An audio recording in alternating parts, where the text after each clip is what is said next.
Hi, this is Shannon from No Shelf Control.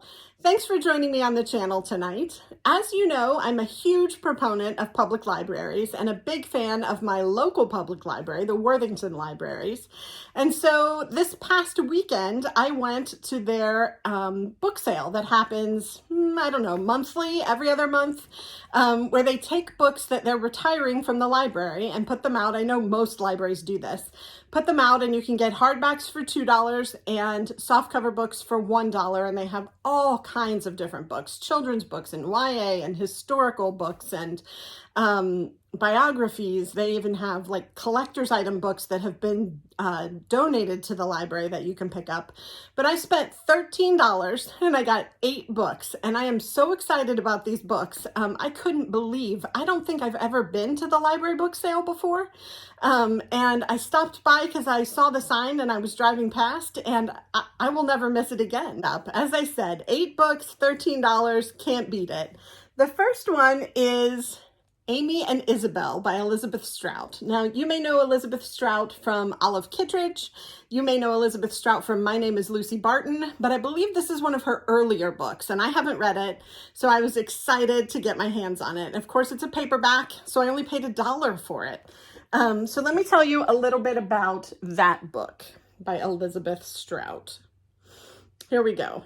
So it was published February 1st of 2000. By Vintage, and it's 304 pages. So let's read a little bit about the synopsis. Pulitzer Prize-winning author Elizabeth Strout's best-selling and award-winning debut, so that was her debut, Amy and Isabelle, adapted for television by Oprah Winfrey, evokes a teenager's alienation from her distant mother and a parent's rage at the discovery of her daughter's sexual secrets. In most ways, Isabelle and Amy are like any mother and her 16-year-old daughter, a fierce mix of love and loathing exchanged in their every glance. That they eat, sleep, and work side by side in the gossip-ridden mill town of Shirley Falls, a location fans of Strout will recognize from her critically acclaimed novel The Burgess Boys, only increases the tension. And just when it appears that things can't get any worse, Amy's sexuality begins to unfold, causing a vast and icy rift between mother and daughter that will remain unbridgeable unless Isabelle examines her own secretive and shameful past. A reader's guide is included in the paperback edition of this powerful first novel by the author who brought Olive Kitteridge to millions of readers. So hopefully I'll get the reader's guide as well. I love that. I love when they talk to the author provides questions, or there's sort of a reading group section. But yeah, this is Amy and Isabelle, apparently Elizabeth Strout's debut, and I had no idea that it had been made into a television show by Oprah Winfrey. The blurb on the book says stunning, heartbreaking, and that's from the San Francisco Chronicle. So that's Amy and Isabelle. The next book that I picked up is another one that I've had my eye on for a while, and that is Group: How One Therapist and a Circle of Strangers Saved My Life. When they have these shiny covers, my ring light grabs them. And that is by Christy Tate. And you can see the funny pictures of chairs here. They're all blue chairs except for the one sort of whitish yellow one. So I assume that Christy Tate is the odd person out here, but we will see. So that is Group by Christy Tate. And the blurb on the book says heartbreaking and hilarious, surprising and redemptive. And that blurb is by Lori Gottlieb, author of Maybe You Should Talk to Someone. And I've read that and really enjoyed it, so I'm curious if I'll like this one as well. This one was published October 27th, 2020 by Avid Reader Press, Simon & Schuster, and it's 288 pages. So that's Group. And here's the synopsis. The refreshingly original debut memoir of a guarded, overachieving, self-lacerating young lawyer who reluctantly agrees to get psychologically and emotionally naked in a room of 6 complete strangers, her psychotherapy group, and in turn finds human connection and herself. Christy Tate had just been named the top student in her law school class and finally had her eating disorder under control. Why then was she driving through Chicago fantasizing about her own death? Why was she envisioning putting an end to the isolation and sadness that still plagued her in spite of her achievements? Enter Dr. Rosen, a therapist who calmly assures her that if she joins one of his psychotherapy groups, he can transform her life. All she has to do is show up and be honest about everything: her eating habits, childhood, sexual history, etc. Christy is skeptical, insisting that she is defective, beyond cure, but Dr. Rosen issues a 9-word prescription that will change everything. You don't need a cure, you need a witness. So begins her entry into the strange, terrifying, and ultimately life-changing world of group therapy. Christy is initially put off by Dr. Rosen's outlandish directives, but as her defenses break down and she comes to trust Dr. Rosen and to depend on the sessions and the prescribed nightly phone calls with various group members, she begins to understand what it means to connect. Group is a deliciously addictive read, and with Christy as our guide, skeptical of her own capacity for connection and intimacy, but hopeful in spite of herself, we are given a front row seat to the daring, exhilarating, painful, and hilarious journey that is group therapy, an underexplored process that breaks you down and then reassembles you so that all the pieces finally fit. So I think it sounds really good, and it's memoir, so it's true, and I love, when you get to hear the true story. I'm excited about this one. As I've talked about on the channel before, I have some mental health challenges, have done psychotherapy, have done different groups, and have had a lot of success with those things. So I'm really interested and know how scary they are. And that's what it sounds like Christy Tate is going through here, that fear of jumping into those kinds of processes to try to get the help you need. So really curious to hear her take on it. So here's the next one that I grabbed. This is Young Jane Young by Gabrielle Zevin. So you'll remember that Gabrielle Zevin was in the Tournament of Books and had a book that Tomorrow and Tomorrow and Tomorrow that almost went to the end and has gotten a lot of press lately. I started this book a while back and I don't know why I never finished it. I was really enjoying it. So when I saw it at the library sale, I was like, I've got to get my hands on that so that I will finish it. But I'm excited about this one and I want to tell you about it. So Gabrielle Zevin, the New York Times bestselling author of The Storied Life of A.J. Fikry and also Tomorrow and Tomorrow and Tomorrow, she is under fire right now, I'll admit it. Because supposedly the video game that is in Tomorrow and Tomorrow and Tomorrow was stolen. The idea for it was stolen from a female video game developer who had actually developed the game. Now, I don't know what truth there is to that, but it sounds like the publisher has made a comment about it, and maybe Gabrielle Zevin hasn't said anything yet. So we shall see what happens there, but I know she's under fire at the moment.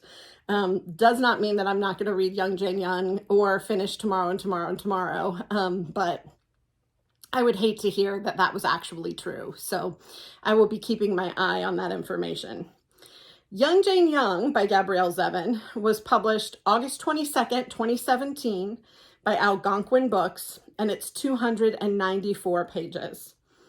It says, this is the story of 5 women. Meet Rachel Grossman. She'll stop at nothing to protect her daughter Aviva, even if it ends up costing her everything. Meet Jane Young. She's disrupting a quiet life with her daughter Ruby to seek political office for the first time. Meet Ruby Young. She thinks her mom has a secret. She's right. Meet Embeth Levin. She's made a career of cleaning up her congressman husband's messes. Meet Aviva Grossman. The internet won't let her or anyone else forget her past transgressions. This is the story of 5 women. Meet Rachel Grossman. She'll stop at nothing to protect her daughter Aviva, even if it ends up costing her everything. Meet Jane Young. She's disrupting a quiet life with her daughter Ruby to seek political office for the first time. Meet Ruby Young. She thinks her mom has a secret, and she's right. Meet Embeth Levin. She's made a career of cleaning up her congressman husband's messes. Meet Aviva Grossman. The internet won't let her or anyone else forget her past transgressions. This is the story of 5 women and the sexist scandal that binds them together. From Gabrielle Zevin, the best-selling author of The Storied Life of A.J. Fikry, comes another story with unforgettable characters that is particularly suited to the times we live in now. So I remember starting this one and being just drawn in by the mother, Rachel Grossman. That was about as far as I got, was the Rachel Grossman part of the story. But the fact that there are 5 women here and they're all sort of interwoven into this same story, which to my mind was mostly about Aviva Grossman. I'm interested to see how it turns out. I remember it being funny. I remember it being poignant. I remember there being some parts about motherhood in there that were particularly intriguing to me. So I think it's going to be a good read. I haven't read anything by Gabrielle Zevin that I haven't enjoyed. So I'm looking forward to that one. The next one that I picked up at the library sale, if they don't all fall on the floor, is Darius the Great Deserves Better. So my son and I read the first one in this series that was called Darius the Great Is Not Okay. And this one is the second one, Darius the Great Deserves Better. I think it's just a duology. I don't think there are any more after this, but I could be wrong. So I was excited when I saw this at the library sale, especially in hardback. For $2. And it came out August 25th, 2020 by Dial Books, and it's 342 pages. Darius is Persian, so he comes from Iran, and the first book was great. It's the story of how he goes to Iran to see his grandparents with his family and how he comes to terms with who he is, both Persian, American, probably gay. He was still, the jury was still a little bit out on that in the last book, but coming to terms with who he was. And it was a really good book. I was glad I read it with my son.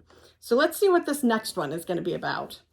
It says, in this companion to the award-winning Darius the Great Is Not Okay, Darius suddenly has it all. A boyfriend, an internship, a spot on the soccer team. It's everything he's ever wanted. But what if he deserves better? Darius Kellner is having a bit of a year. Since his trip to Iran this past spring, a lot has changed. He's getting along with his dad, and his best friend Sohrab is only a Skype call away. Between his first boyfriend Landon, his varsity soccer practices, and his internship at his favorite tea shop, Darius is feeling pretty okay. Like he finally knows what it means to be Darius Kellner. Then, of course, everything changes.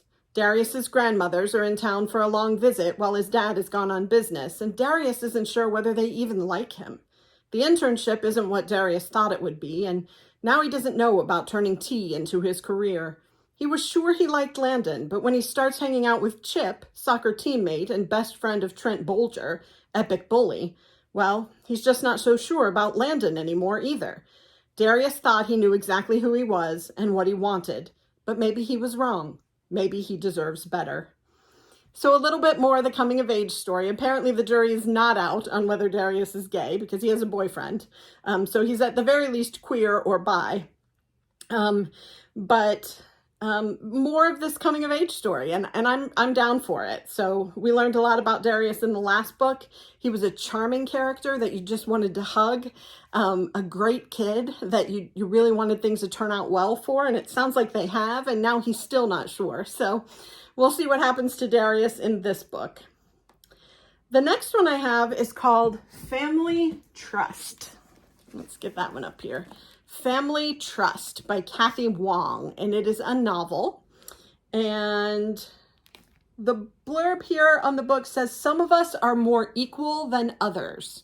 And then it says, a joy to read from start to finish by Andrew Sean Greer, author of Less, winner of the 2018 Pulitzer Prize for Fiction. So this is Family Trust. I know nothing about this book. I picked it up simply because it looks cool. I think the cover looks cool. And it had a good vibe about it. So I picked it up and we'll see whether I like it or not. But let's see what you're going to think about it as we read the synopsis. This one was published October 30th, 2018 by William Morrow, and it's 387 pages. Meet Stanley Huang. Father, husband, ex-husband, man of unpredictable tastes and temper, aficionado of all-inclusive vacations and bargain luxury goods, newly diagnosed with pancreatic cancer. For years, Stanley has claimed that he's worth a small fortune, but the time is now coming when the details of his estate will finally be revealed, and Stanley's family is nervous. For his son Fred, the inheritance Stanley has long alluded to would soothe the pain caused by years of professional disappointment. By now, the Harvard Business School graduate had expected to be a financial tech god, not a minor investor at a middling corporate firm where he isn't even allowed to fly business class. Stanley's daughter, Kate, is a middle manager with one of Silicon Valley's most prestigious tech companies. She manages the capricious demands of her world-famous boss and the needs of her 2 young children, all while supporting her would-be entrepreneur husband, just until his startup gets off the ground, which will surely be soon. But lately, Kate has been sensing something amiss. Just because you say you have it all, it doesn't mean that you actually do. Stanley's second wife, Mary Ju, 28 years his junior, has devoted herself to making her husband comfortable in every way, rubbing his feet, cooking his favorite dishes, massaging his ego. But lately, her commitment has waned. Caring for a dying old man is far more difficult than she expected. Linda Liang, Stanley's first wife, knows her ex better than anyone. She worked hard for decades to ensure their financial security and is determined to see her children get their due. Single for nearly a decade, she might finally be ready for some romantic companionship. But where does a 72-year-old Chinese woman in California go to find an appropriate boyfriend? As Stanley's death approaches, the Huangs are faced with unexpected challenges that upend them and eventually lead them to discover what they most value. A compelling tale of cultural expectations, career ambitions, and our relationships with the people who know us best. Family Trust skewers the ambition and desires that drive Silicon Valley and draws a sharply loving portrait of modern American family life. So a family story, multi-generations, like that. Love the fact that it's a Chinese family. Just recently I read The Family Chao. I think that's right. And really liked that. Read that for my book club, actually recommended it to my book club and enjoyed it. So I'm interested to hear more about this one. And I got it for $2. So definitely going to read it and see if I like it. And I hope that you will too. All right. Last 2. The second to the last one is another Elizabeth Strout. That I got for $2, Olive Again. And so I've read Olive Kittredge and can't wait to read the sequel. If you know anything about Olive Kittredge, they are interwoven stories about, they all have Olive Kittredge in them somewhere, but the story may not be about Olive at all. She may just be a passing, the character may run into her in the grocery store. That may be all Olive has to do with a specific story, but they're all in the same town. Everybody, knows each other, and they all know Olive in some way or another. So it was a great first book, and I can't wait to read the second one. Let me tell you a little bit about it. So that is Olive Again by Elizabeth Strout. She is a winner of the Pulitzer Prize, as we talked about earlier. That was published October 15th, 2019 by Random House, and it's 289 pages. And here's what it says. Prickly, wry, resistant to change, yet ruthlessly honest and deeply empathetic, Olive Kittredge is a compelling life force. And that's a quote from the San Francisco Chronicle. The New Yorker has said that Elizabeth Strout animates the ordinary with an astonishing force, and she has never done so more clearly than in these pages, where the iconic Olive struggles to understand not only herself and her own life, but the lives of those around her in the town of Crosby, Maine. Whether with a teenager coming to terms with the loss of her father, a young woman about to give birth during a hilariously inopportune moment, a nurse who confesses a secret high school crush, or a lawyer who struggles with an inheritance she does not want to accept, the unforgettable Olive will continue to startle us, to move us, and to inspire us, in Strout's words, to bear the burden of the mystery with as much grace as we can. So more Olive stories, I'm down for them. So I can't say enough about the interwoven Olive stories, and the fact that I get a second book of them, another 289 pages, I think that's awesome. So the last book that I picked up at the sale, you guys hear me talk about a big chunker. This is a big chunker. This is Cloud Cuckoo Land by Anthony Doerr. Can you see it? There we go. By Anthony Doerr. And it is huge. So for $2, I had to get it. This is the large print version, so I'm sure it looks bigger than it normally would, but I'm not opposed to having large print. I wear glasses and I'm getting older, and so large print is good for me. But this is Cloud Cuckoo Land by Anthony Doerr. And, sorry, I had to put it down there. So let's read about Cloud Cuckoo Land by Anthony Doerr. He is, of course, the author of All the Light We Cannot See, the winner of the Pulitzer Prize. Cloud Cuckoo Land came out September 28th, 2021 by Scribner, and it's 626 pages. So yes, it looks huge in the large print. It is huge, but it's not 900 pages. So here we go. When everything's lost, it's our stories that survive. How do we weather the end of things? Cloud Cuckoo Land brings together an unforgettable cast of dreamers and outsiders from past, present, and future to offer a vision of survival against all odds. Constantinople, 1453. An orphan seamstress and a cursed boy with a love for animals risk everything on opposite sides of a city wall to protect the people they love. Idaho, 2020. An impoverished, idealistic kid seeks revenge on a world that's crumbling around him. Can he go through with it when a gentle old man stands between him and his plans? Unknown, sometime in the future. With her tiny community in peril, Constance is the last hope for the human race. To find a way forward, she must look to the oldest stories of all for guidance. Bound together by a single ancient text, these tales interweave to form a tapestry of solace and resilience and a celebration of storytelling itself. Like its predecessor, All the Light We Cannot See, Anthony Doerr's new novel is a tale of hope and of profound human connection. Now, I loved All the Light We Cannot See. I thought it was great. So if this is anywhere near as good, I'm in. It sounds like we have 3 different stories. We have one in 1453 Constantinople, one in Idaho 2020, and one in the future.